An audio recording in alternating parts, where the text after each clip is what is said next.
Bonjour à tous et bienvenue pour cette nouvelle vidéo. Aujourd'hui je vais vous parler d'une plateforme dont vous avez sûrement entendu parler ou alors que vous connaissez déjà, puisque je vais vous raconter l'histoire de Twitch.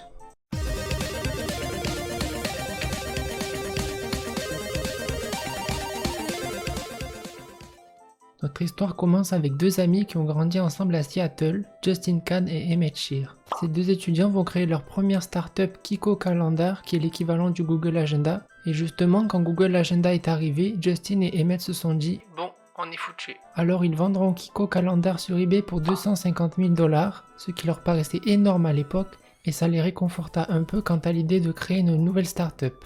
Un jour, Emmett et Justin étaient en train de discuter dans leur voiture quand Emmett dit à Justin « Nos conversations sont vraiment intéressantes, on devrait les publier ».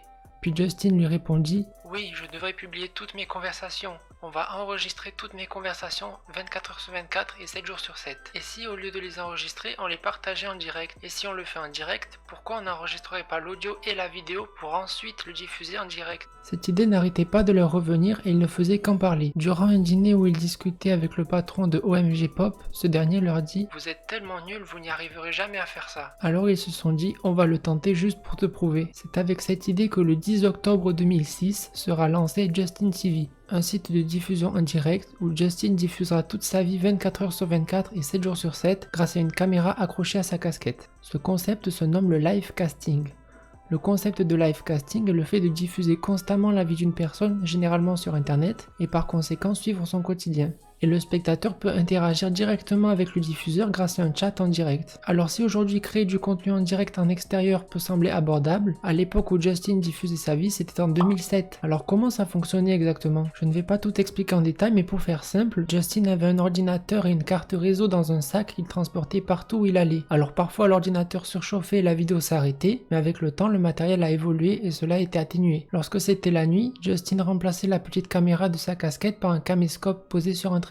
Le 29 mai 2007, Justin TV commence à se développer puisqu'une seconde chaîne apparaît sur le site. Il s'agit de la chaîne iJustin. Cette chaîne appartenait à Justine Ezarik, une graphiste de 23 ans qui, comme Justin, avait étudié le projet du live casting avec une amie. Fin juin 2007, il y aura petit à petit de nouvelles chaînes sur la plateforme, aidant ainsi à améliorer le site petit à petit. Pendant l'été 2007, Justin TV proposait déjà plus de 60 chaînes différentes, et au fur et à mesure que le temps passait, le site s'améliorait.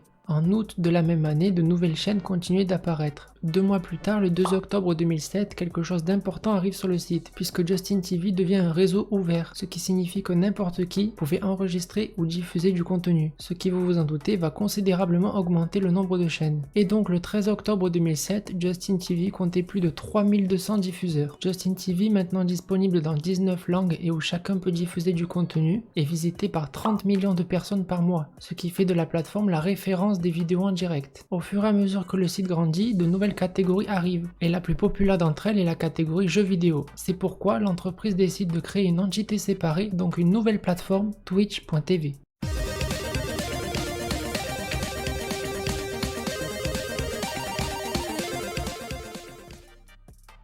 Twitch est donc lancé en version bêta le 6 juin 2011 et comme je vous l'ai dit, le site avait été pensé pour être la branche jeux vidéo de Justin TV où les gens partageaient leurs parties de jeux vidéo. Mais le 5 août 2014, Justin TV ferme définitivement ses portes pour que l'entreprise puisse se concentrer sur Twitch. D'ailleurs, toujours en 2014, plus précisément le 25 août, Twitch est racheté par Amazon pour 970 millions de dollars alors que plus tôt dans l'année, l'entreprise négocie son rachat par YouTube. C'est vrai que je ne l'ai pas dit clairement, mais sur Twitch, le contenu est regroupé par catégorie, pour qu'une personne qui veut voir un certain type de contenu puisse s'y retrouver. Et plus les années passaient, plus la plateforme et les catégories se diversifiaient. Puis en 2015 commencent à apparaître les contenus que certains appellent IRL, pour In Real Life. Comme par exemple le fait que le diffuseur discute avec les spectateurs qui écrivent dans le chat, ou encore la diffusion d'activités créatives et artistiques. Toujours en 2015 apparaît une nouvelle catégorie non liée aux jeux vidéo, et c'est la catégorie créatif, qui regroupe tous les streamers faisant des activités créatives comme je viens de le dire. Enfin voilà, plus le temps passe et plus Twitch tend à se diversifier. Et c'est ça aussi qui me plaît sur Twitch, c'est que nous pouvons voir de temps en temps des streams sur des sujets différents, comme par exemple des personnes faisant de la cuisine, d'autres faisant du sport, des personnes qui dessinent, ou même des personnes qui voyagent. Et tout ça retransmis en direct en le partageant avec les gens. C'est vraiment là tout l'intérêt de Twitch, l'interaction. Et le fait que tout se passe en direct rajoute vraiment quelque chose de plus que quand par exemple nous regardons une vidéo sur YouTube où forcément c'est en différé.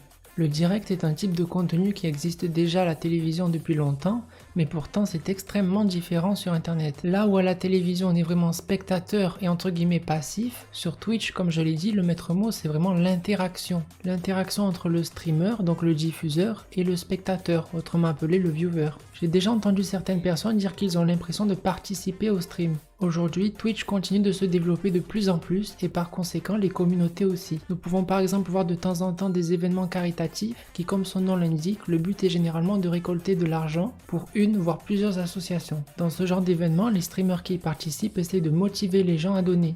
À tant d'argent récolté, le streamer s'engage par exemple à sauter en parachute ou encore à se teindre les cheveux, etc. En parlant d'événements, il y a une convention organisée par Twitch qui se nomme la TwitchCon et qui réunit certains streamers et leur communauté. Il n'y a malheureusement pas que des points positifs sur Twitch. En effet, la plateforme étant sur internet et accessible à tous, il y a aussi des personnes qui se permettent de dire des choses méchantes, voire horribles sur le chat de certaines personnes. Ou alors simplement de perturber le direct en écrivant n'importe quoi. C'est de la méchanceté gratuite qui n'a évidemment pas lieu d'être. C'est pourquoi les streamers ont généralement des personnes qui modèrent le chat en supprimant certains messages, voire en bannissant une personne, leur empêchant d'écrire dans le chat. Cette solution n'en est pas vraiment une puisque la personne peut à tout moment se créer un nouveau compte et à nouveau parler dans le chat. Si j'en parle rapidement, c'est aussi pour dire que cette vidéo n'est pas faite pour faire la promotion de Twitch et dire que tout est rose. Voilà, sinon sur une note plus positive, Twitch permet à certaines personnes de vivre de leur passion qui est le streaming. Aujourd'hui, même des personnalités venant d'un autre milieu s'intéressent à la plateforme et pourquoi pas viennent même y créer du contenu. Malgré les choses qui ne vont pas, la plateforme permet aux streamers de faire passer du bon temps aux gens et pourquoi pas leur faire oublier leurs problèmes pendant quelques heures. Voilà, c'était l'histoire de Twitch, une plateforme que je vous invite à aller découvrir si vous ne la connaissez pas. Et si vous pensez qu'il n'y avait que du contenu sur les jeux vidéo, eh bien ce n'est pas le cas. N'hésitez pas à mettre un pouce bleu si vous avez aimé la vidéo, ça me fera très plaisir. Et sur ce, je vous dis à la prochaine vidéo.